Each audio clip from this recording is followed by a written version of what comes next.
And Esther Lau is actually a clinical psychologist and also an assistant professor in the Hong Kong Institution of Education. And she has extensive research experience in the sleep, topic related to sleep, which we really do so every day, but please don't do so in the next 2 hours. So let's give a big hand to our guest. And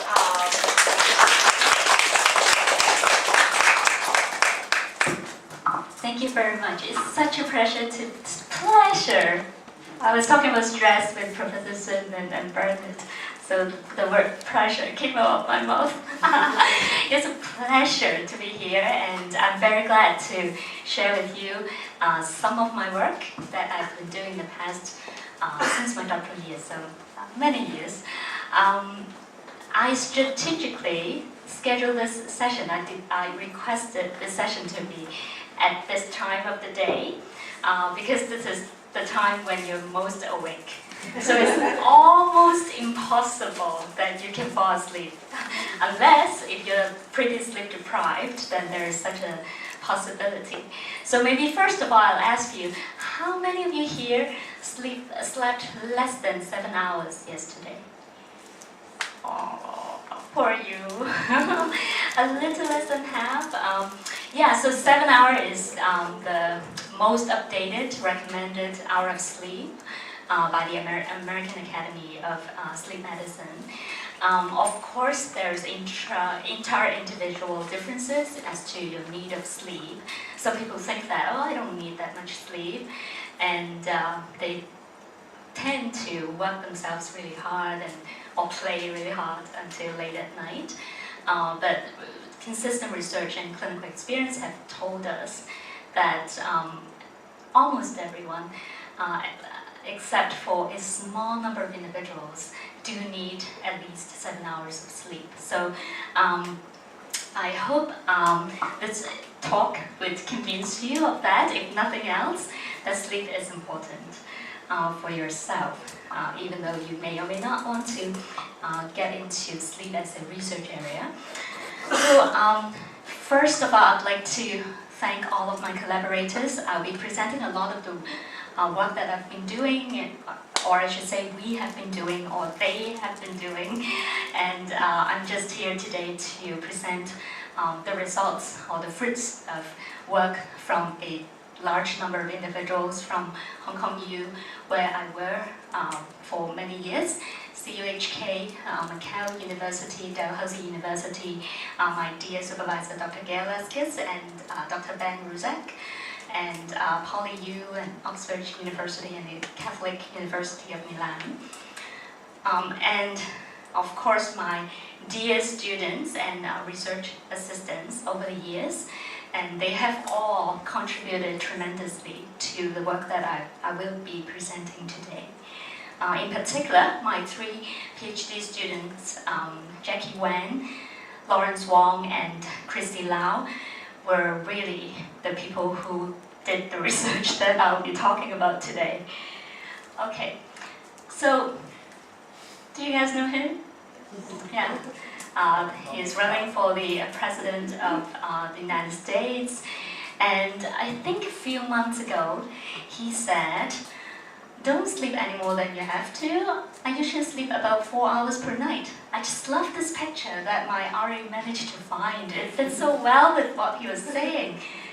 I don't know if it's arrogance or ignorance or whatever, but they fit so well together. And then he said, I have friends who are successful and sleep 10 hours a night, and I ask them, how can you compete against people like me if I sleep only 4 hours? It rarely can be done. No matter how brilliant you are, there's not enough time in a day. So there are people who think like this, and you can also see it in the popular culture, in the video that I'm going to show. Oops, not showing. Wait. Can we take this?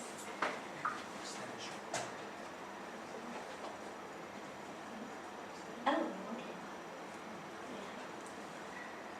okay. Okay, so this is the House of Cards. Do you guys watch it? This is supposedly like the most popular internet drama series. And in order to justify that I'm spending time on the, on the drama, I just have to extract some teaching materials from there. So this particular episode, this is the Vice President and this is the President of the United States, and they were talking. And he was saying,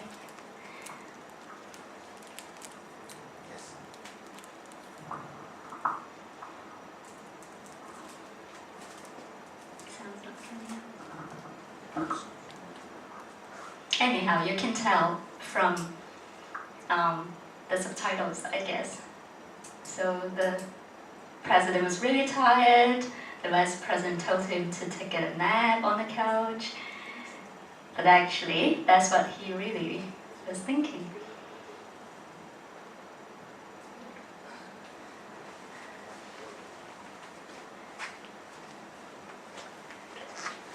So that's okay. Yeah, we'll get back to the PowerPoint. It's okay, no worries. Yeah.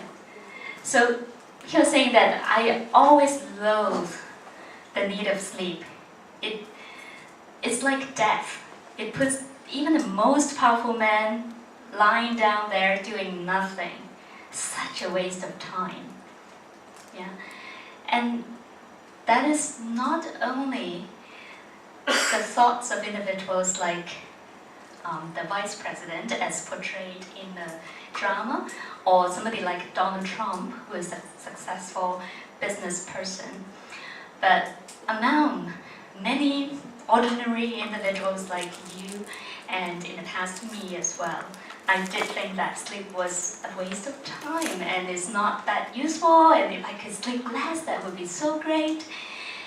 And I actually spent my undergraduate years on a lot of activities in a hall and in the dormitory, like organizing activities, playing sports, whatever. And I slept very little during my undergraduate years, and I wouldn't miss a lecture. I always go to lecture no matter how little I slept. But I was always half asleep when I'm in a lecture, and I absorbed so little. It was ridiculous. So it was really not until I got into the area of sleep in terms of research and as well as seeing clients with sleep problems that I realized how important sleep is. So in the past few decades, accumulating evidence have really been showing the importance of sleep. And basically, it's been revealing how sleep has to do with your neural systems that underlie your cognitions and emotions, and that explains both diseases and health processes. Yeah, so it really, as our title said today, it really has everything. Everything has to do with sleep, and sleep has to do with everything. John Steinbeck once said, "It is a common experience that a problem difficult at night is resolved in the morning after the committee of sleep has worked on it."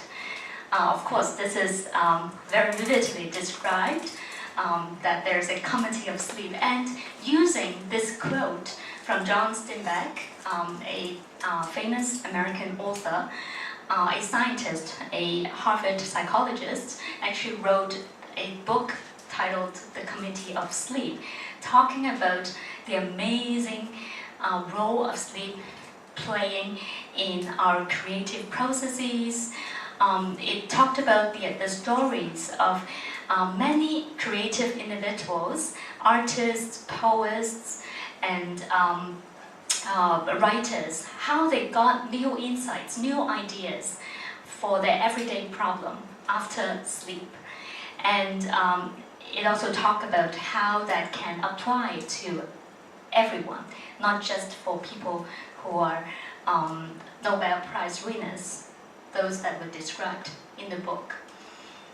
And then recently, this is published just a couple of months ago, The Sleep Revolution, Transforming Your Life One Night at a Time. Arianna Huffington, who is the editor of the Huffington Post, and she's an amazing writer. And actually, in her book, she talked about Donald Trump what he talked about sleep, and she has done really good, really thorough research. I've yet to read her book, but I am very eager to get my hands on it. I believe it is a very thorough research based on the reviews, and it talks about it. She reviews all the research that was done in the past few decades on the role of sleep. On many aspects at different levels of functioning and how it can change life. And basically she is pushing a culture which I very much agree with. It is that we have to acknowledge the role of sleep, and it is nothing less than a sleep revolution, so to speak, so that we can get back on track. It is basically understanding your body, the need of your body, and stop stretching it, and understanding and how it works and how to work with it. Yeah, so I do highly recommend this book. So as you can see, I hope it is not my wishful thinking that there has been some gradual, very slow changes in mentality in terms of understanding the role of sleep, and there are a good number of sleep researchers working hard behind it. And I wish that at the end of the talk you would be as convinced and as passionate as I am to look into sleep research as a potential research area. I'm very happy to talk further and to provide suggestions or anything else that you may find helpful in order for you to work in this area. So, sleep is a vital physiological process. We all need sleep. And what we found in the past was that it is both the quantity and the quality of sleep that matters. Some people think that, oh, I just sleep a good 4 hours or 5 hours, and if I'm deep asleep, I should be fine. But it's not really true. We found that sleep duration is related to a vast number of functions. And also the quality is important as well. Some people sleep 8, 9, 10 hours and still feel really unrest at the end of a night. So I will be talking about cognitive emotional functioning, quality of life, psychosocial well-being, and some personality correlates with sleep that I've been looking into, kind of a new area that I'm diving into, and then we'll talk a little bit about the future. Feel free to interrupt me at any point. Yeah, so just yell out whatever thoughts you have or questions you have. Just stop me, and you don't have to wait till the end of the seminar. I'll also leave some time at the end, hopefully, for you to ask questions. So in order to understand the role of sleep in emotions and cognitions, we need to understand a little bit about the neurosubstrates that underlie cognition and emotion and how sleep come into play with them. So first of all, yeah, this is just a cartoon of the brain. As you can see here on this side, we have the emotional processes. Basically, when you perceive a stimulus, you would have to kind of process the emotional meaning of it. Oh, what does it mean that the person gives me this kind of face? What does that sentence mean? What emotional meaning does that carry? So you have to process the emotions, and that is done in your limbic system mainly, which is composed of several parts, but mostly the amygdala and the hippocampus that have strong role to play in processing emotions. And then we don't just act on our emotions, we think and decide what to do with it. Okay, that person is giving me this long face. Do I just say, you look awful? And why are you giving me this? Or can you smile a little bit? Or do I just say, oh, how are you today? What's wrong?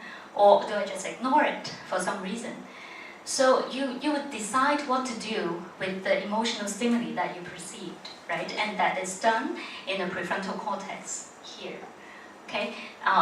I'm giving you a very simplified picture of the processes, but yeah, just for the sake of giving you an overview. And then on this side, we have the cognitions. So we'll talk about emotions and cognitions, right? Interestingly, these two regions are also important for our cognitive processing. Okay, so for memory and learning, both the limbic system and the prefrontal cortex have a lot to do with it. Yeah, so when we have new information coming into our brain, the limbic system will be responsible for encoding it and kind of putting it in our long-term memory, yeah, which is distributed around the cortex. But in the first place, it would be processed here. The prefrontal cortex, of course, would affect our learning. So basically, right now, you're controlling your attention to focus on what I'm talking about, right? So that's your executive function. That's the prefrontal cortex working. So I can see you all have very healthy prefrontal cortex. The fact that you're looking at me and paying good attention and smile at the right time, and laugh at the right time, laughing at my jokes, even though sometimes they're not funny. So you're doing great. So in terms of cognitive functions, apart from learning and memory, which is very important, there are these executive functions, right? They are kind of the higher cognitive functions that help us to achieve our goals, help us to direct our lives to achieve what we want to achieve. Yeah, these executive functions include planning and decision making, set shifting. You're doing one thing, but you know there's another thing that you have to attend to, multitasking, and also working memory, which is at the core, in my opinion, at the core of our cognitive functions, because it really links up everything. The working memory helps you to put information in your head and work with it. Yeah, it has to do with everything. Like reading, comprehension are closely related to your working memory. Yeah, if you try to read Hong Liu Meng, without a good working memory, by the third page you are totally confused and you can't keep track of all the characters in the book. And that's why I never finished the book. So my working memory is so. Yeah. So as you can see, both the prefrontal cortex and the limbic system have a lot to do with our emotional and our cognitive processing. And interestingly, sleep has a lot to do with these two parts of the brain. Yeah. During sleep, there will be what we call, in a very fancy term, offline communication between the prefrontal cortex and the limbic system. So when we are awake, we're trying very hard to integrate information that we perceive, and then we're trying to decide what to do with them. Yeah, and that help us to make good decisions, and that help us to carry out behaviors that are consistent with our goals, right? But the interesting thing is that when you fall asleep, it's not like what Donald Trump said, that is a waste of time, or Kevin Spacey in House of Cards said that is like the most powerful man just lie there, there's nothing that is accomplished. No, you're actually having offline communication. When you're asleep, the committee of sleep really is at work. And this is evidenced by neuroimaging studies that while you're asleep, actually the prefrontal cortex and the limbic systems have close communications. Yeah, the connections, the connectivity are reactivated during sleep. So that's why it is not a good idea to study throughout the night without sleeping before you go to an exam. Actually, sleeping is going to help you to consolidate your memory. And that was the classic finding in sleep research, although we have gone a bit further than that nowadays, that it is not just memory consolidation, a lot of other processes were going on as well during sleep. So based on this understanding of the neurosubstrates of cognitions and emotions and the role of sleep has to do with these neurosubstrates, there were several studies that were done to show how sleep can affect your cognitions and emotions. For example, here it shows the brain activations in these two areas in the prefrontal cortex, and they are using a working memory task called the NBAC task. So basically, you have to keep information in your head and then make decisions and make responses. And 1 back, 2 back, and 3 backs means an increasing difficulty level. Yeah. So as you can see, this is the good sleeper. GS stands for good sleeper. PI is the primary insomnia. This is an old term that was used to describe insomnia.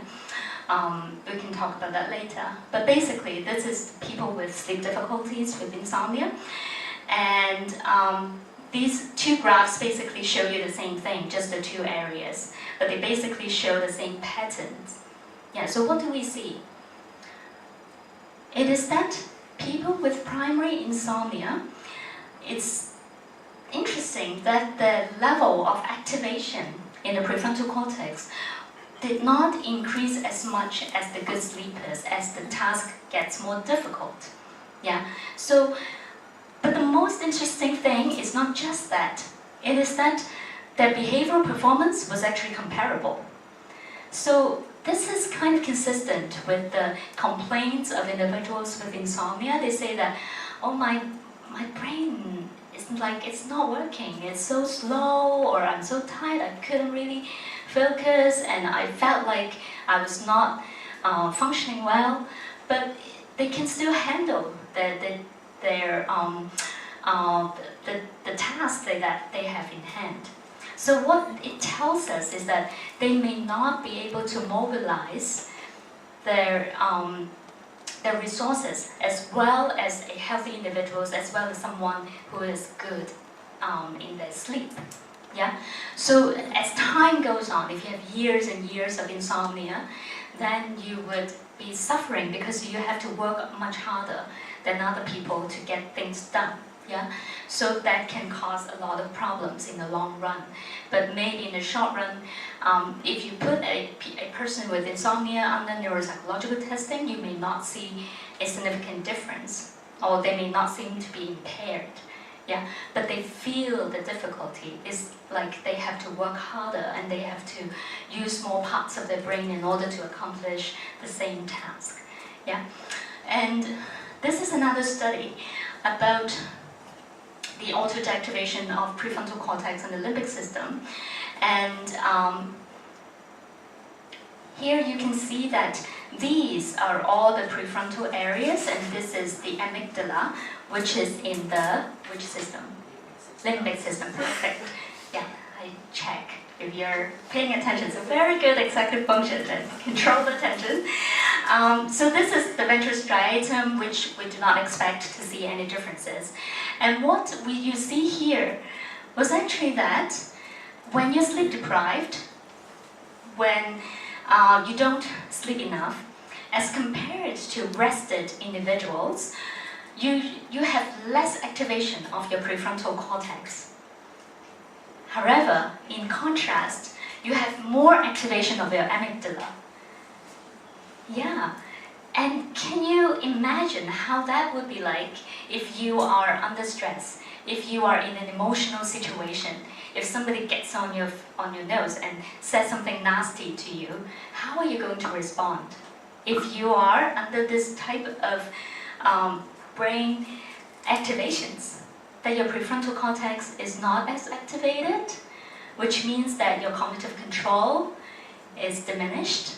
However, your emotional response would be aggravated, would be more than usual. Yeah. So if you can imagine that, yeah, you're really angry. It just one word can get on your nerve, but then you're not able to control it. Yeah, you would say something really mean, or you respond in a very impulsive way, right? So this is the kind of differences that sleep make in our daily life, from the brain to your behaviors. That's how it's making its differences. Okay, so that's all I'm going to talk about the brain, and then we'll move on to our behavioral functioning. So we'll go over 3 areas. cognition and emotion, and then I'll talk about quality of life and well-being, and lastly I'll talk about personality.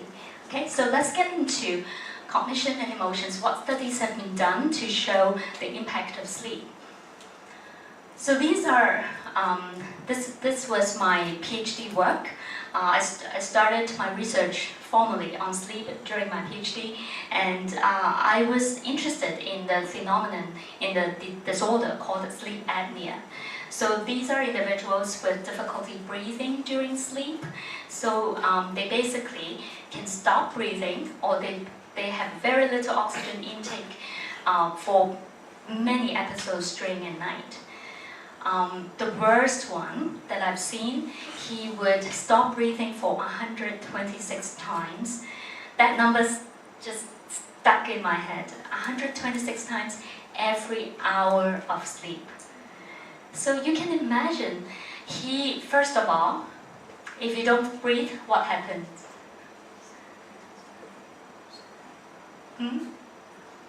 What happens if you stop breathing? You can die. They can actually die. But what caused the death if you are to die from not breathing? Suffocating. You would have what we call hypoxemia. So you won't have enough oxygen if you stop breathing. So imagine your brain was having all these insults from deprivation of oxygen so many times a night. Even a mild case of sleep apnea, we're talking about 15 times per hour of sleep, so that's many times. And second of all, our body, in order to prevent us from dying, would actually wake you up when you are having these apneas. Yeah. So without the awareness of the individual, the person is waken up many times. We call it micro-arousals. So they don't realize that they were aroused, but they are. Yeah. So imagine that. What does that do to your sleep quality? It's basically gone. Yeah. So oftentimes they would say, I sleep so much, but I'm so tired. I can never feel refreshed because they are waken up so many times during the night. It is, as you can imagine, this is devastating really to the patients, but at the same time also very interesting for researchers to look at, because they have two components, hypoxemia and sleep fragmentation. So we can differentiate the effects of the two by studying these individuals before and after treatment. Yeah? And see, okay, what functions may be impaired before treatment, and what functions may be impaired after treatment when they actually restore their breathing during sleep. Okay, so previous studies have shown a lot of cognitive dysfunctions in patients with sleep apnea, including these attention functions, basic vigilance, concentration, sustained attention, visual sequencing ability, and selective attention, and other executive functions, working memory, planning and organization, mental flexibility, impulse control, information processing. So my hypothesis back then was that the executive deficits that individuals have because of sleep apnea, they are probably caused by the hypoxemia, just due to the way of blood flow in the brain. And I was thinking that those deficits are probably more permanent. So that could be permanent damages caused by hypoxemia, because your brain has been insulted so many times repeatedly every night for so many years. Because many people have delayed treatment, by the time they came to the hospital, they were usually already in their late 50s. When their spouse just couldn't stand it anymore because they snore. So when they come to the clinic, they already suffered from this illness for a long time. So my hypothesis was that the executive functions are probably going to be impaired even though they have treatment, even though they don't have sleep fragmentation anymore. Yeah, so the sleep fragmentation can be treated right away. after you have a machine called the CPAP, which blows air into your airway the whole night to keep it open. It doesn't give you oxygen, but it keeps your airway open for the whole night. Yeah, and some of these basic attention functions can be restored. That was my hypothesis, and basically that was what we found. I underlined working memory here, is that for your research purpose and ideas, working memory is a very good construct to study because it has several components. It has some basic working memory components, which is like digit span. If I give you a series of digits and you repeat after me, that's kind of basic working memory. But working memory is also composed of some more complex functions. Like if I were to ask you to reverse the digits when you say them back to me. So that's more complex working memory, and there are tasks developed specifically to measure these different components. And more interestingly, the different components and the tasks have been done in fMRI machines, so we know exactly where the brain activates during these tasks, and we know almost exactly what areas of the brain are responsible for the specific working memory functions, both the basic and the more complex ones. So this is the perfect model for studying individuals with sleep apnea. I hypothesized that the basic working memory would be restored after treatment, but the complex working memory may still be impaired even after treatment. So that was done when I was in Canada. We found what we expected mostly, and then I tried to do it in Hong Kong and see what happens. So basically, we found similar findings, and this is with children. So I'll give you the adult study a little later on. This is with children, and we are very eager to know what OSA does to children. Previously, a lot of researchers, particularly at CUHK, the pediatrics department is very active, sleep researchers, and they, Professor Albert Lee and in psychiatry, Professor Wing Yuen Kwok, they are like sleep guru in Hong Kong, and they did a lot of work on OSA children, but they focus a little bit more on the health impact. Yeah. So if you can imagine what I described happening to children, I would be very worried about how that affects their growth and everything else. So they focus a lot on that. And when I came on board, I started collaborating with them. And of course, as a psychologist, I would be looking more into their cognitive and emotional functioning. Yeah. And this is what we found. These are children with sleep apnea, and they have not been treated. And you can see that they have significantly worse basic working memory or basic concentration, attention. And interestingly, this type of impairment is related to their oxygen saturation index. So how bad their oxygen intake is during sleep is related to how bad their basic attention is. Okay, so we can kind of find correlations. It's not a causal relationship, but in patient studies we hardly can conduct anything that is experimental. So anyways, so we did find impairments in children with OSA, and those impairments are related to the illness, are related to how low their oxygen saturation is. And this is talking about during sleep. Okay. Yeah, so this is the adult study that we did at Queen Mary Hospital, and we recruited Chinese OSA patients, adults, and we tested their neurocognitive and psychosocial outcomes. And I was wondering if that would be different from what we found in Western population. So we did find a vast number of difficulties in individuals with OSA, and that would include some vigilance measures. These are memory, and this would be basic working memory, and these are verbal fluency and set shifting. So you can see that there's impairments across the board. interestingly, the verbal recall was actually not found in Western population.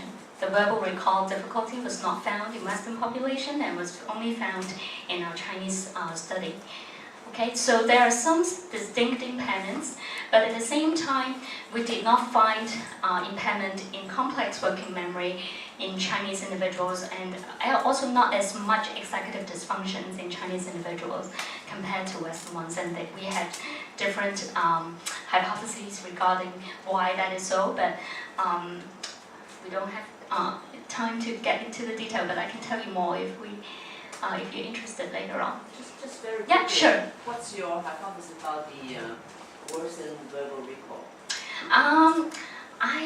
Well, first is education level. So I was thinking that maybe the Chinese individuals are not as used to the kind of test that we were using, and if they have problems taking care of like being challenged in new situations, particularly the patients, if they were given a task. So basically the task is I give you a list of words and you have to repeat after me and repeat after some delay. And the specific impairment that we found was the immediate recall. So I gave you a list of words and then you repeat after me. So I think one hypothesis that this may be different from Western studies is that they may not be used to this type of test because they are in the people are in their 50s or 60s or some 70s. It could be that, and also I also wonder if it is particularly the verbal skills that's required in Chinese words recall. Maybe it is that Chinese words are just more difficult, and the words that were in the list may be more difficult than the English ones. So that could be like basically the difficulty of the task. Yeah, it's more difficult than the Western studies. It could be, and which is coupled with the education level of the individuals. So because the difference between immediate recall and delayed recall is that the kind of skills that are required in immediate recall and delayed recall is a little different. So when you're in a task with immediate recall requirement, it takes a lot of executive function actually. That you have to, okay, what strategy I would use to learn this list of words is not really about your memory. It's the recall, delayed recall, that is what we call like really the memory that you keep information in your head. But for the immediate recall, it's more like you have to repeat the words right after me. So it is learning strategy and cognitive control as well. So it could be that the executive functions of the patients were actually impaired that way, that it affects their ability to immediately recall the words. Yeah, so those are our thoughts, but yeah, I'm not sure really what the reasons are. Okay. And then we also move on. As promised in the abstract, I'm going to walk you through work in both children, adults, and elderly populations. So it's across the lifespan. Sleep is a big issue in the elderly. They usually would tell you, my mom in her 70s would tell me that she keep waking up at 4 a.m. but she's tired by late afternoon. So it's very hard to get her through the evening, and she also doesn't know what to do when she wakes up at 4. So, they also usually would have sleep quality problems as well, even they can fall asleep.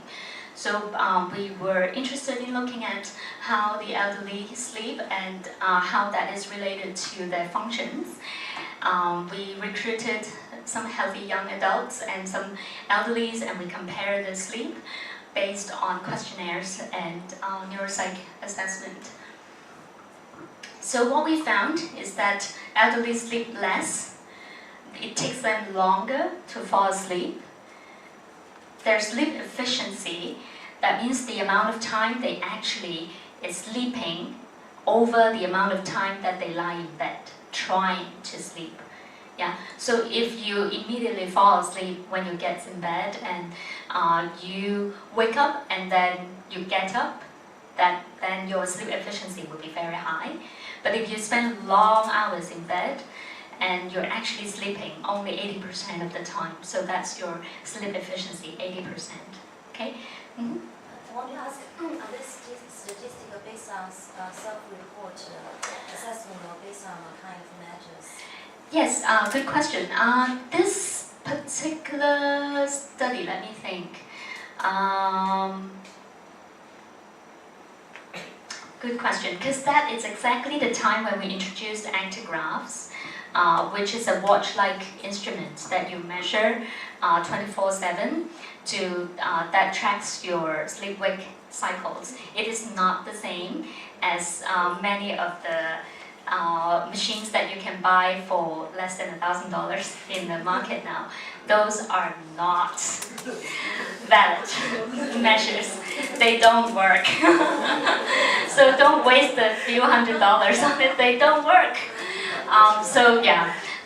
The machine that we were using is actigraphs. So they would carry that 24/7.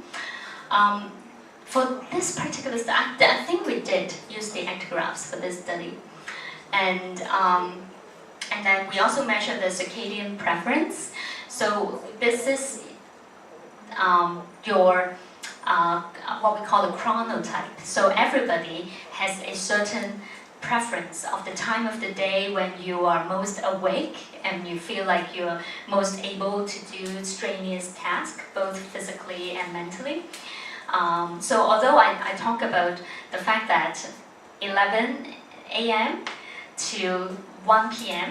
is kind of the time that you're most awake, most people are, yeah.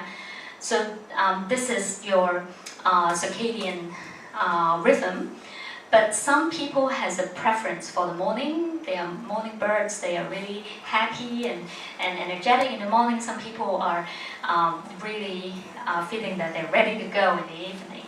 Yeah. So the circadian preference is measured by questionnaire. It can be measured physiologically as well, but we only did the behavioral measures. And actually the behavioral measures is very accurate as compared to the physiological measure. When you take saliva from people and then you know the melatonin secretion, the kind of hormone that would be secreted to prepare you to go to bed. So you can measure that physiologically, but behavioral measures are found to be very, very close to what you can measure physiologically. So we have morning type, intermediate type, and evening type. Most people will be intermediate type. For the comparison between the young adults and the elderly, you can see that most elderlies are in the morning type, and then intermediate type less, and then none of the elderlies are evening in their chronotype. So the longest sleep duration that was found here, the younger adults have longer sleep duration, and elderly. So here we are separating the two groups and to see if their sleep variables are correlated with their behavioral and the cognitive functioning. So you can see that here the memory again is the task that I talked about. We gave them a list of words to remember, and you can find that longer sleep duration is related to verbal recognition and also set shifting in the elderly, but not in younger adults. Okay, so in the elderly, if you sleep longer, you are your memory and your executive functioning will be different from the elderly who don't. And the executive functions as well, we see that there is a correlation between the response inhibition and the sleep latency. Sleep latency meaning the amount of time that it takes for you to fall asleep. Okay? Okay, so we also see that morning chronotype is related to attention and memory, yeah, in the elderly, and in some function, the spatial working memory in the younger adults. Okay, so this was some preliminary work that we did with the elderly. We did a little bit more on college students because they are in a very interesting stage in terms of both their sleep and their social demands. Yeah, we all know that being in a college, being in a university, you all know that you have new demands socially and academically, and at the same time you have the freedom from your family. So especially for those who live in the dormitories, you can start deciding what time you go to bed. And then also in terms of your own biological functions, there are a lot of changes, hormonal changes that would cause changes in your circadian rhythm. So in the adolescence, young adult stage, you do feel like you don't need to go to bed until like 1, 2, 3 a.m.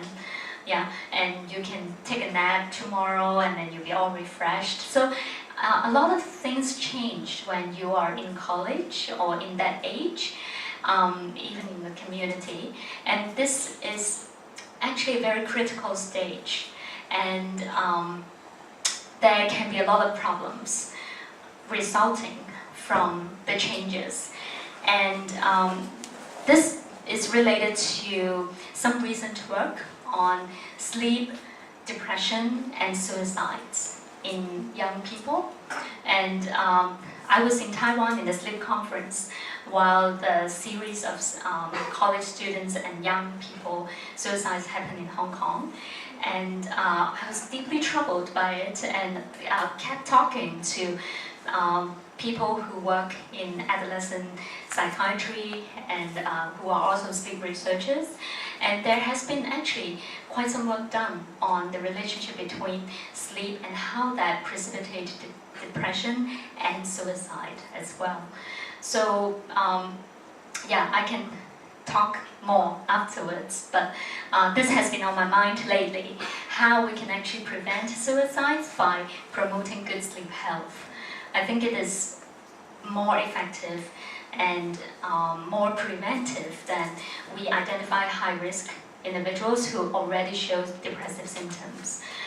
Instead, we look at individuals who are not sleeping well, yeah? And if we can help them to sleep better, that can prevent them from having depression and suicides. Yeah, and clinically, actually, a lot of suicides happen in the evening and late at night. Just last night at 1:30, only I saw it this morning, the first thing I saw on my WhatsApp was a person telling me that she was killing herself.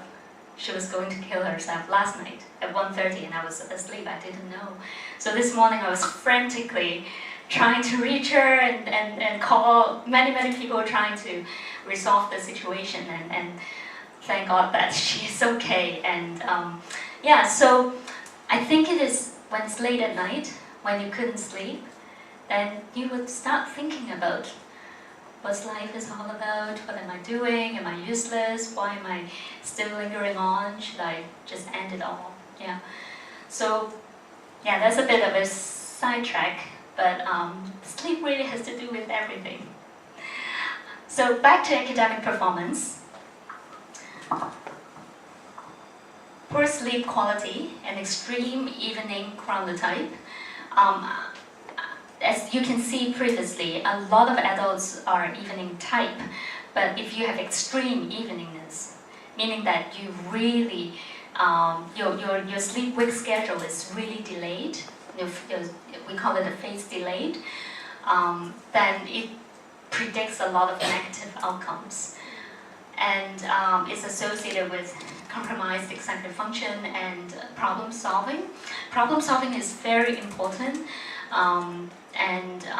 I think, again, when you are in kind of a dire situation desperate situation, if your problem-solving skills are compromised, then you can think that this life has no exits, or you're trying to exit permanently rather than trying to resolve the current situation when your problem-solving skills are impaired. So poor sleep has also been found to compromise executive function associated with reduced learning capacity and worse academic performance. So in order to get people's attention, when you tell a college student you need to sleep, they will think, no. They will think, I don't. They will think maybe they do, but I don't. I can go without sleeping, like whole night partying or studying. A lot of college students are actually very hardworking. I'm not saying that they're all partying. They are very hardworking, and they would think that, no, I don't need to sleep. Until you show them evidence. Okay, I know you're hardworking, and I know that academic performance is important, but if you don't sleep enough or you don't sleep well, your academic performance suffers. So we have to take that data out. So this is a longitudinal study that we did with a research team from Hong Kong UCHK and Macau University. We followed in thousands actually, but with attrition. In this particular study, we have 972 people, and we followed them for 3 academic semesters. We measured the sleep behaviors, mood, quality of life, and academic performance. So this is only questionnaires, but the good thing is that we can follow them up for 3 time points, and all variables were measured in all time points. So we were able to do structural equation modeling and really get at the directional relationship and not just correlational.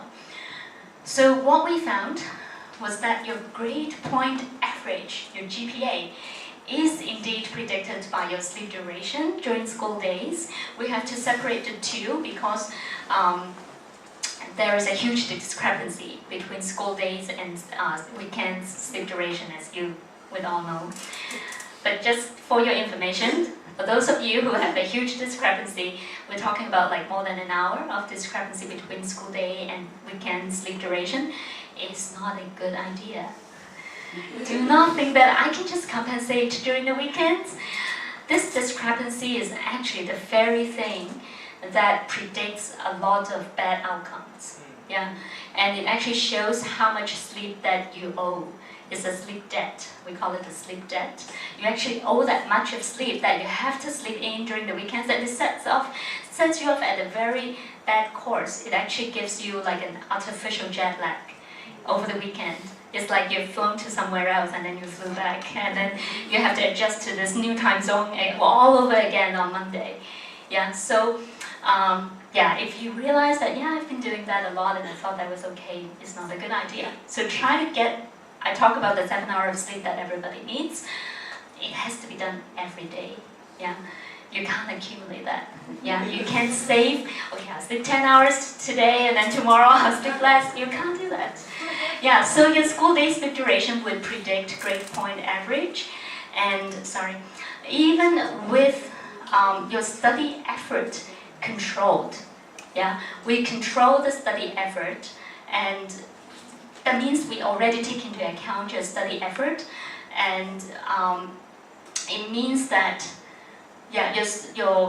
this impact of sleep duration on the grade point average cannot be explained by other factors but sleep. Some factors of sleep quality, in particular your daytime functioning related to sleep. If you feel that I'm not functioning too well during the day because I didn't have a good night's sleep, that is a very strong predictor to your grade point average as well. In the same study, we also found that your anxiety and depression levels are related to your sleep. So, excuse me, Yes.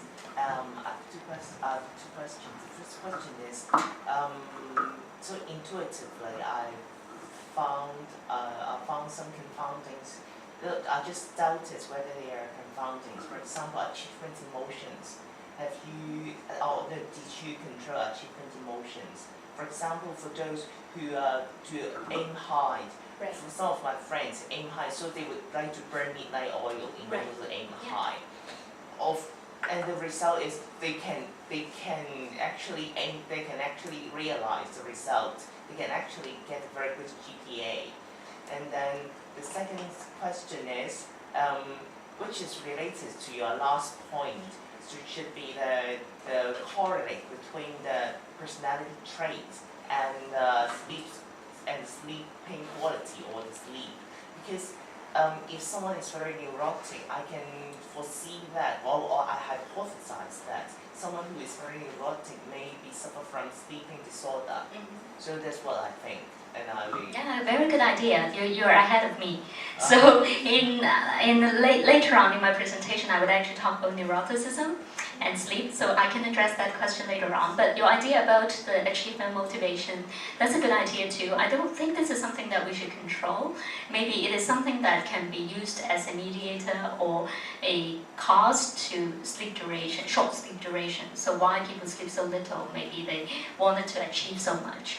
That's why maybe sleep is the mediator between achievement motivation and the outcomes. Because we see that if you have very strong motivation to get performance, to be good, but if you have poor sleep, and actually that may cause short sleep, and short sleep duration would actually lead to poorer performance. So it could be a mediator or a moderator. So if you have strong achievement motivation and you sleep very little, or you have very poor sleep quality, then you actually would have worse outcome. But if you have achievement motivation, strong achievement motivation, but you can maintain your sleep, then maybe you can still thrive. And that would be my initial thoughts on that. But yeah, I think it's a good idea. Emotional functioning. So, as you may know, that sleep plays a role in our emotions, and it is actually at the center of a lot of psychiatric illnesses. In the past, we think that sleep is a symptom. If you have poor sleep, if you have insomnia, that may be a symptom of depression, that may be a symptom of anxiety. But what we have consistently find is actually that maybe it's not just a symptom. Maybe it's a disorder itself, first of all, and it actually causes other disorders. And that's why you find sleep problems in so many psychopathologies. It's not just because it's a manifestation. It may be because sleep is a kind of a transdiagnostic factor that causes these many psychopathologies. So it has been shown in GAD, in PTSD, in bipolar, in major depressive disorder, that they all show different sleep patterns as healthy individuals. So in terms of psychiatric illnesses, sleep has a core role to play. And so we are interested in looking at the relationship between sleep and depressive mood, and at the same time how that may interact with affective biases. So our emotional processing, basically, how sleep may affect our emotional processing and how that can relate to our mood. Yeah. So we, in this particular study, we had 66 college students, and they completed affective go/no-go task. Is a task to evaluate affective biases using happy, fearful, and neutral phases. And we have a group of participants who are chronically sleep restricted or habitually sleep restricted. So we did not manipulate the sleep. It's the chronic usual sleep. And control, who have more than 6.5 hours per night. And then we have a group with depressed symptoms and a group without depressed symptoms.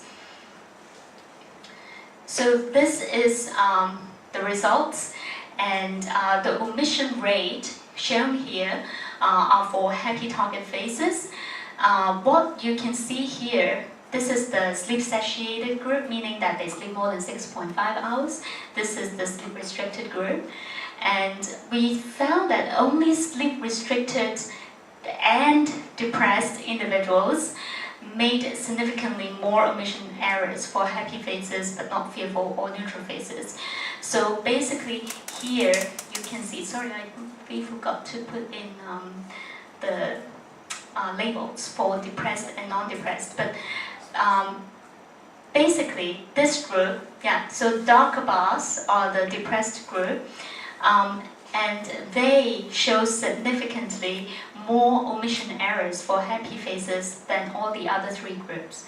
Meaning that if you're depressed and if you are sleep restricted, you sleep little, then you would omit more happy faces. Yeah, so you would commit more errors. You would tend to not attend to the happy targets. Yeah, so this is really the first evidence, experimental evidence, that these mood congruent bias, we call them. So for depressed individuals, they tend to not pay attention to happy things surrounding them. Yeah, so this is an experimental evidence showing such mood congruent bias, but that is only showing when they're sleep restricted. Yeah, so even if you're depressed but you sleep enough, then you don't show that bias. Yeah, so there is an interaction there. Okay, and then neuroticism here. We also wonder, okay, so we know that neurotic individuals are more prone to depression, and we wonder if sleep was the mediator. If it is that if you're neurotic, your sleep quality may be compromised, and it could be leading to depression. And in this study, we have 166 healthy Chinese adult youths in Hong Kong, and they completed measures on personality chronotype, that is your circadian preference, and sleep quality and depressive symptoms. Here is showing that sleep quality, a particular dimension which is sleep-related daytime dysfunction, and a dimension of chronotype, which is alertness after waking up, they partially mediated the relationship between neuroticism and depression. So it's not a full mediation, it doesn't explain everything, but it explains part of the relationship, why neurotic individuals are more prone to depression. Okay? And then we are interested in looking at how sleep may be related to mood and anxiety disorder, and we use a longitudinal design in this study. We have a 12-month naturalistic follow-up on 188 young adults. And this study, we used also the self-report and the actigraphy that I mentioned, the watch-like machine that would measure your sleep-wake activities. We used questionnaires and structured clinical interview for the mental disorders. So we have participants wear these actigraph watch, do sleep diary, and questionnaires for a week. And then this is what we found.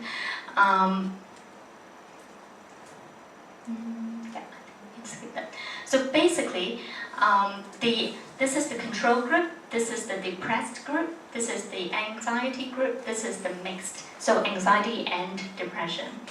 So what we found was that the anxiety group had more poor sleepers than the other two groups, than the depressive group and the control group. And there were larger bedtime variability. So sleep hygiene 101, regularity. Yeah, if you want to have good sleep, you need to be regular in terms of your sleep schedule. You can't, even though you can fall asleep any time of the day, you have to try to keep a relatively regular sleep schedule. And bedtime variability has been found to be associated with a lot of worse outcomes again.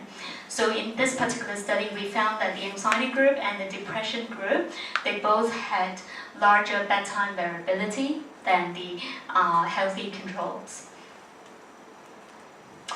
And here you can see that if you sleep poorly, if you have poor sleep quality, you have almost, this is the odds ratios, meaning that you have almost 3 times the chance of getting anxiety disorders a year later.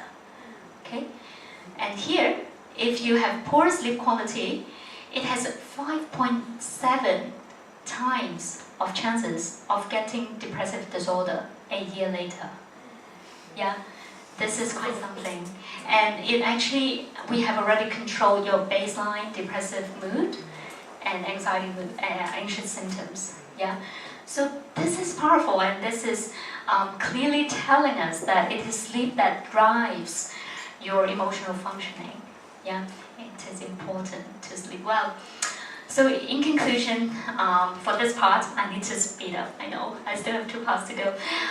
For this first part, sleep problems in both quality and quantity can lead to altered brain functions, and which actually translate into your cognitive and emotional symptoms, and it can manifest in terms of psychiatric conditions as well as academic performance problems or other daytime functioning in just community individuals. Yeah, and evidence from both experimental and longitudinal survey studies attested to the causal role of sleep in psychopathologies and fluctuations of cognitive and emotional functioning in healthy individuals across different age groups. Okay, so that concludes the first part.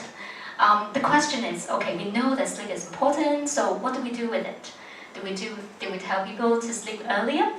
As I said, the college students would say, no, I can't. You know, a lot of things happen in the evening, I can't sleep early. So we begin to look into daytime napping and see if that can help. So we started a series of napping studies. Another reason for doing napping studies is that everybody loves participating in our study. We have no problem recruiting people. They are a little disappointed when they are allocated to the no nap group. But upon recruitment, they're usually pretty excited. Oh, I get paid just napping? I'm like, yeah. So yeah, we did a series of these studies, and based on the fact that napping has been found to be associated with memory and psychomotor vigilance and sleepiness. But we haven't known anything about higher cognitive functions and also emotional processing that can be affected by napping. So that's what we are interested in. So in this study, it's my student Susan McAteer who really did everything. He went to a boarding school in Hong Kong and convinced I don't know how she did it, but she was able to convince the headmaster and the teachers to run the study in the school. So she recruited 42 adolescents at the boarding school and administered a number of memory tests, verbal memory, and they were assigned to the nap versus wake condition in their own room in the dormitory because it's a boarding school. So what she found was that the ones who napped after learning those words and stories were able to recall them better. Yeah, and they were also better in learning new things after the nap as compared to the group who didn't nap. This study is a lab study. So after that study that was done naturalistically, we had a lot of trouble publishing it because they were saying you didn't control this and that and this and that and this and that. I'm like, okay, so we have to do it in the lab. And I know actually HKSYU has a sleep lab, so you're in a perfect position to conduct this type of studies, I believe. And so for 7 days, we have participants wear actigraph watch, do sleep diary and questionnaire. On the test day, on day 6, we have them come in and do some pre-test neuropsych assessment and experimental tasks. And then we do the polysomnography wire-up. Basically, it's like the golden standard to measure sleep. We have EEG, EOG, EMG, to measure and know for sure that you're sleeping. So that was the one thing that was keeping us from publishing the study that I just talked about in the high school. I thought it's the coolest study, but they're like, you didn't measure the sleep. I'm like, okay, so you actually have to hook people up on these machines like an octopus, and then put them to bed, and then they would sleep, and then we will remove the electrodes. The wake group just stay awake the whole time, and then they have a little break in the afternoon, and then they do the post-tests. Okay? So this is experimental controlled study in a lab environment. That is the sleep laboratory in Hong Kong U.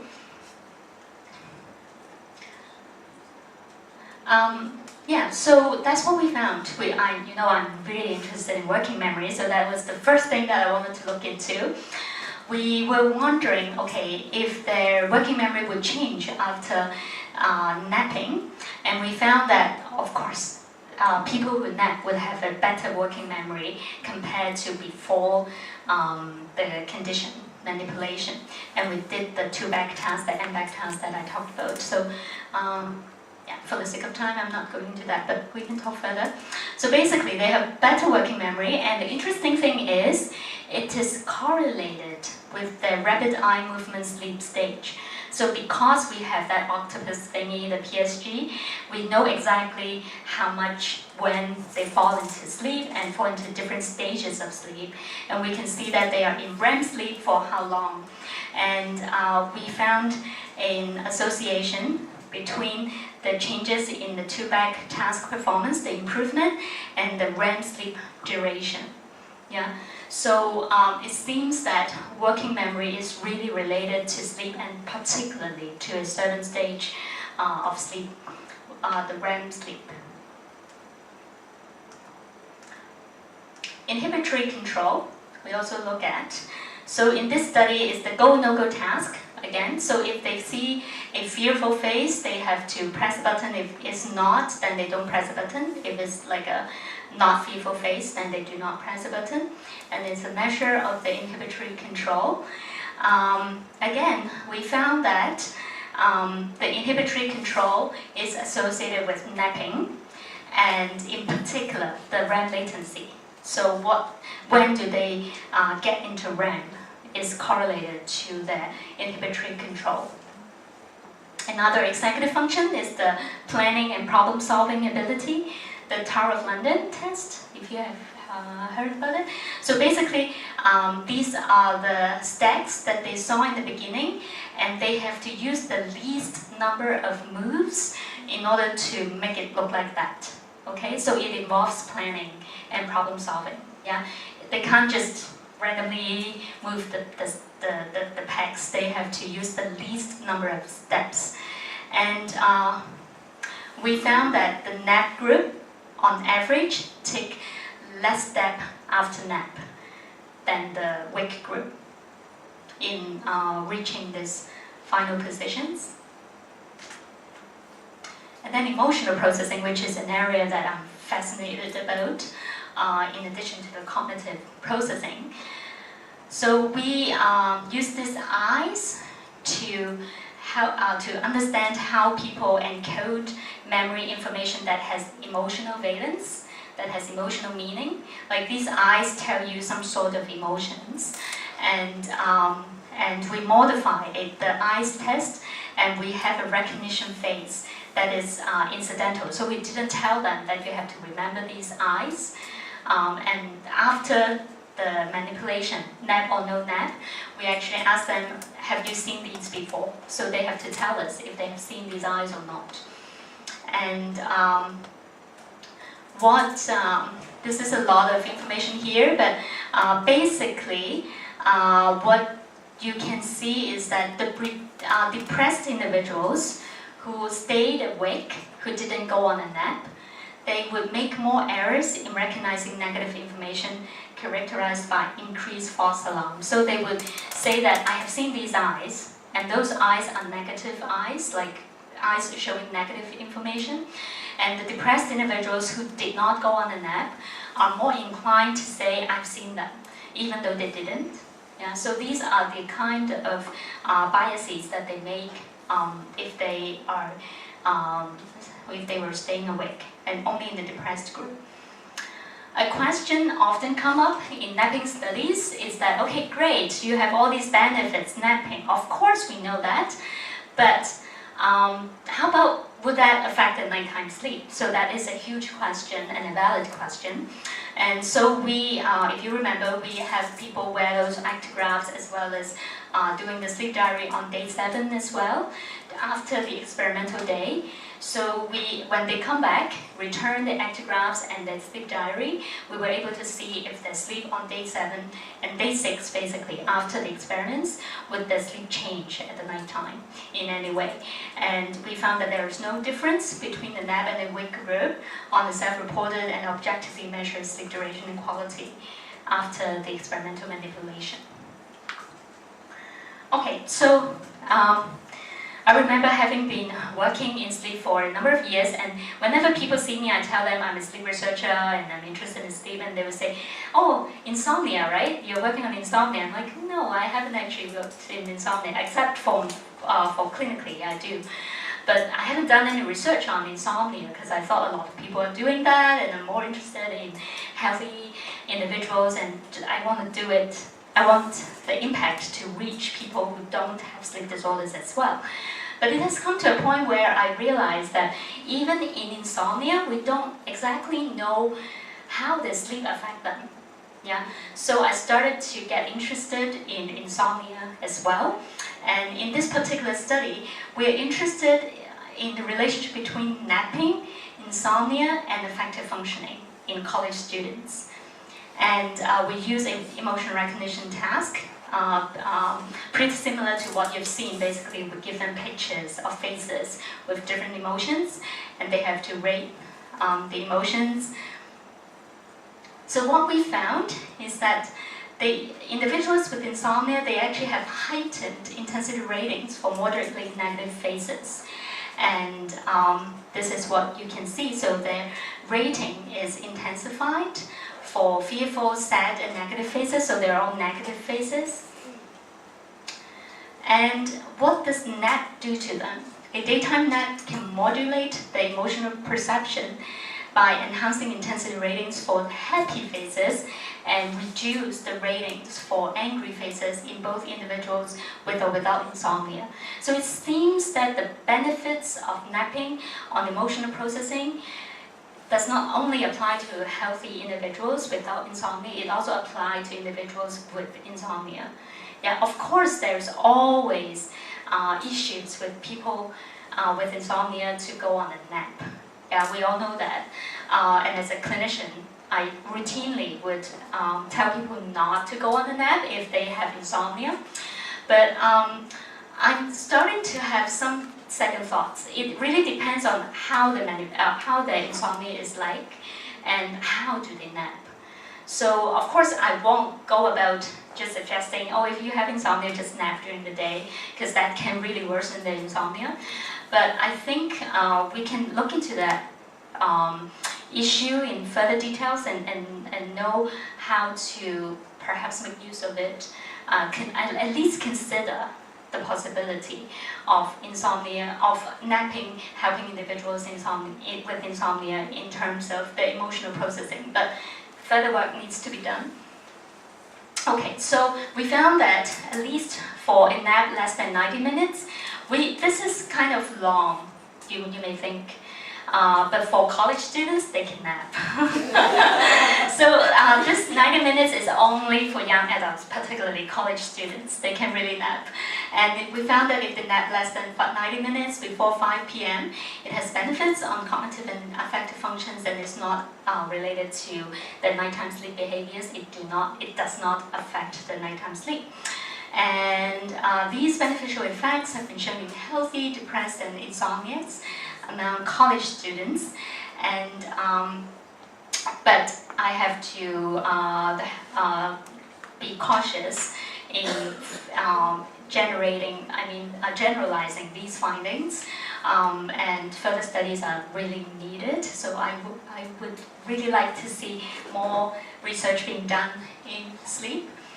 Okay, so move on to, I'm going to be brief on the last two areas. I didn't do as much work in these areas as the first, so we are not I didn't just finish a third of my presentation, so don't worry.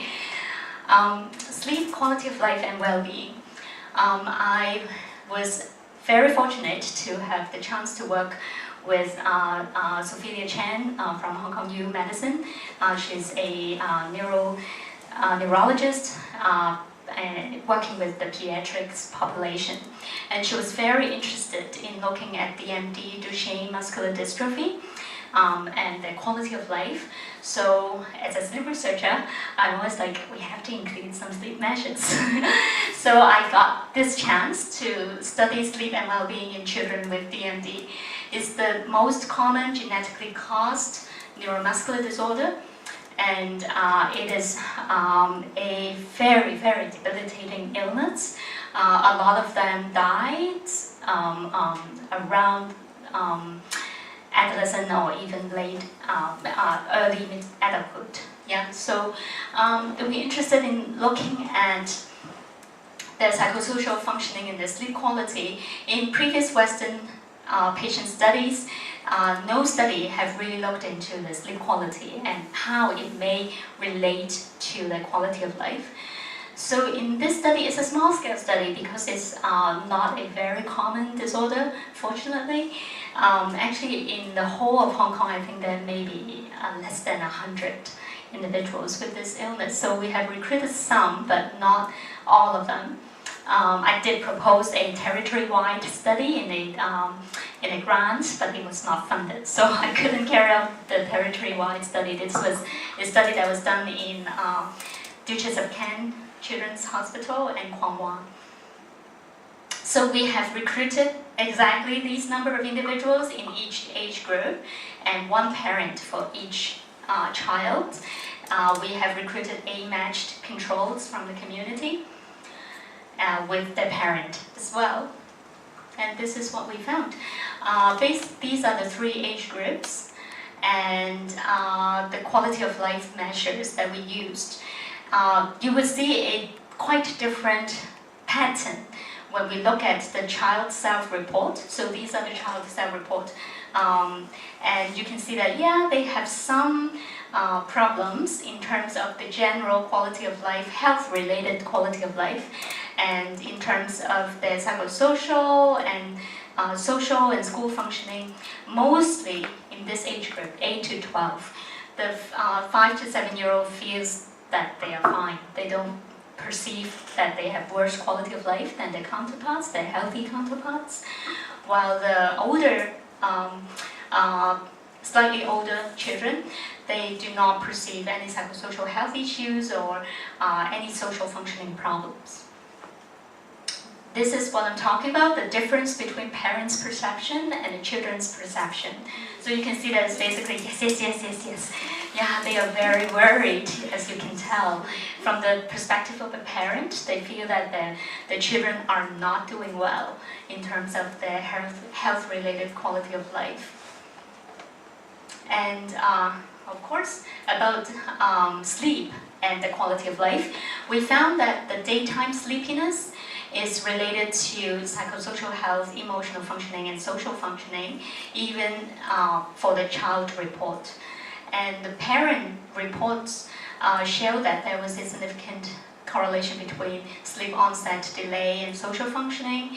And the parent report also shows night wakings are related to the overall health-related quality of life, physical functioning, and psychosocial health.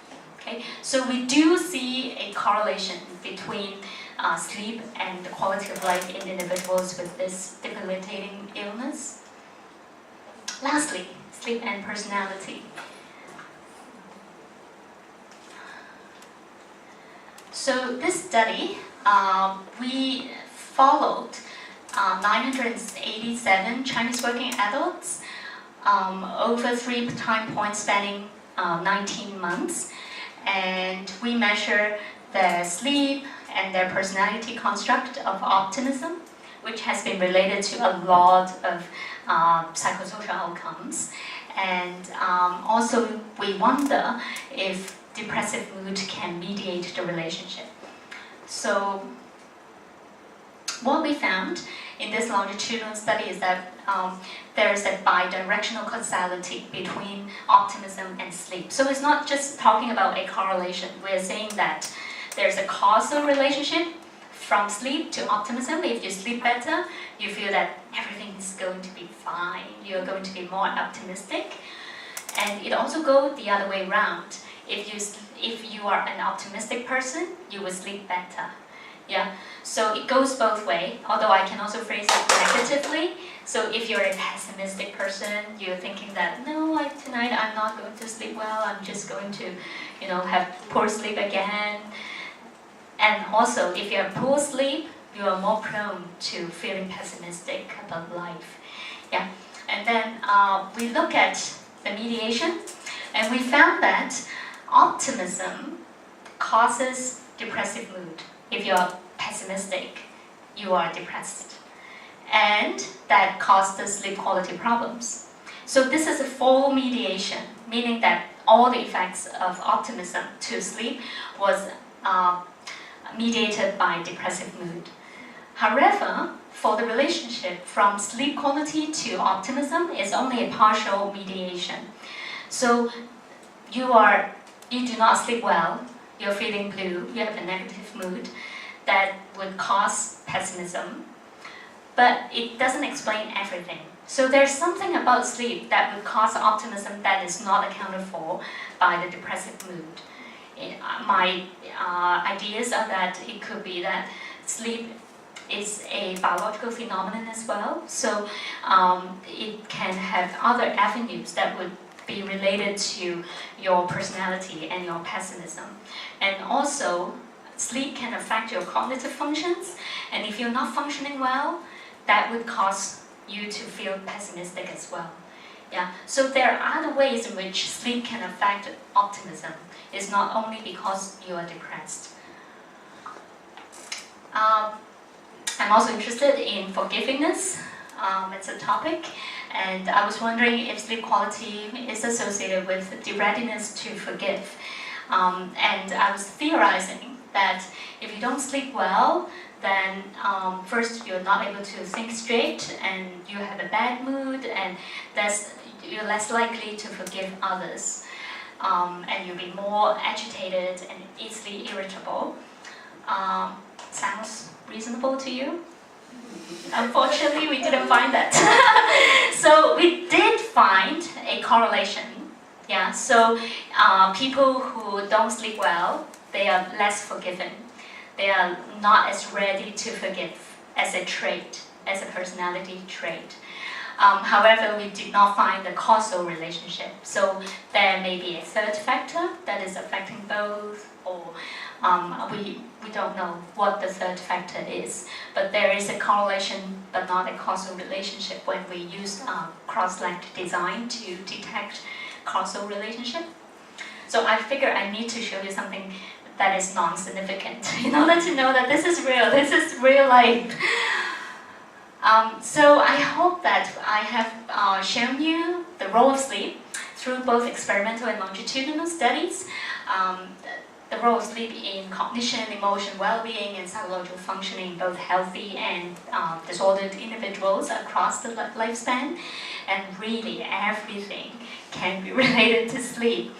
I really hope that we can get the message out, both in terms of just sleeping well yourself, asking people around you to sleep better, and also to the public in your capacity. And last but not least, to join me in diving into sleep research. It's very rewarding and it's fun to do. Further directions I think you may look into is the nature of the neuropsychological processes and the brain pathways involved in sleep and sleep-related functions, and how it interacts with psychosocial spiritual variables, and also the potential modifications of sleep and sleep-mediated outcomes by psychological, physical, and so also social interventions. A colleague of mine, Dr. Christian Chan, who is also interested in sleep research, he asked me for my PowerPoints to go to his high school to present on sleep health. After that presentation, he told me very excitingly that his headmaster is actually deciding to delay the school start time so that the kids can sleep a bit more. And that is the most sensible thing that you can do to help kids sleep more. I know there's a lot of social cost to it, and it's not that simple, I know. But it's a sleep revolution. It's a sleep revolution, and I hope you can join me in that endeavor. So I'm happy to provide any of these references that you may be interested to look into. You can find me through emails. Thank you very much for your attention. So, any questions for our guests? Due to the time constraint, we may only have one, at most 2 questions.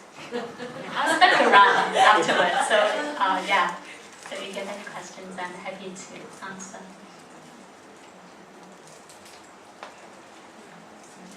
Yes. So just have a technical question. About the lab research, you have done several lab research to measure some of the cognitive tasks. Okay. So you said that at first it's difficult to publish, so you have to use some parameters, maybe EEG or whatever. So I want to ask you, there are 2 ways to do it. One way is to track the whole process. Including also the cognitive experiment part and also the sleep part. So as far as I hear, or an impression that I have, is you track the sleeping part and only measure the cognitive performance before the sleep and then after sleep.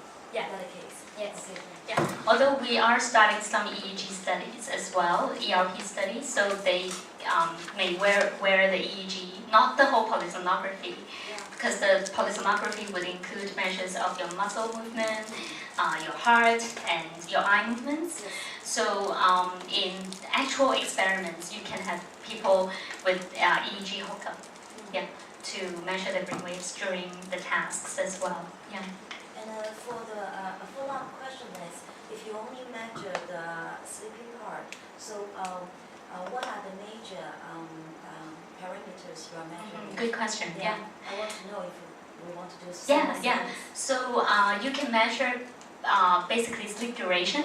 Yes. Sleep latency is a very important variable, and awakenings. So are you just interested in the napping or nighttime sleep? Yeah, just I think that practically lab sleeping is Yeah. easier to So do. if you're only interested in nap, you're not as interested in like nighttime sleep, which would have a lot of wakings. I would also be looking at REM, particularly, like REM density and REM latency. When did REM appear, and the density of it, and the REM duration. Yeah. Basically that. Yeah. Would you please talk more about the effect of sleeping for elderly, particularly on spatial work? Okay, sure. So the effects of sleep on the elderly, particularly on spatial working memory, in that particular study that we did actually with the elderly in general, it's very difficult to measure their verbal working memory because the type of task that we use is our limits.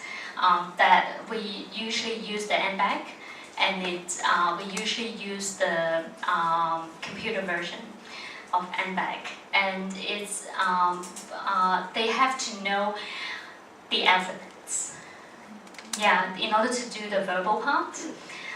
So that's why we didn't really do much on working memory with the elderly because of task limitations. So if you are keen on developing tasks for working memory on the elderly, that would be great in the Chinese population. So for the spatial working memory, basically the idea is similar to what I described in OSA patients. If you don't sleep well, both your limbic system and your prefrontal cortex may be affected, although not as drastic as if you were to have sleep apnea. But if you are the elderly, you have shallow sleep, and they have short sleep as well, and that would affect their brain functions. And spatial working memory demands a lot on your prefrontal cortex, which rely on sleep, and in particular the REM sleep, which the elderly population, if you can find a typical sleep architecture over the lifespan, kids spend much time on REM when they sleep, and that decreases as we age. So you spend a small proportion of time in REM when you enter into the elderly age. Yeah, so that may be why the spatial working memory is at risk. Yeah, but just for the elderly, well, sleep apnea and also mostly sleep apnea has been related to dementia. If you have sleep apnea, you have a much higher chance of being demented in the old age. So I think the effects are more widespread than just one function, one cognitive function for the elderly. Before we end the talk, may I invite our academic vice president to present the souvenir to our guests? Thank you very much. Thank you very much.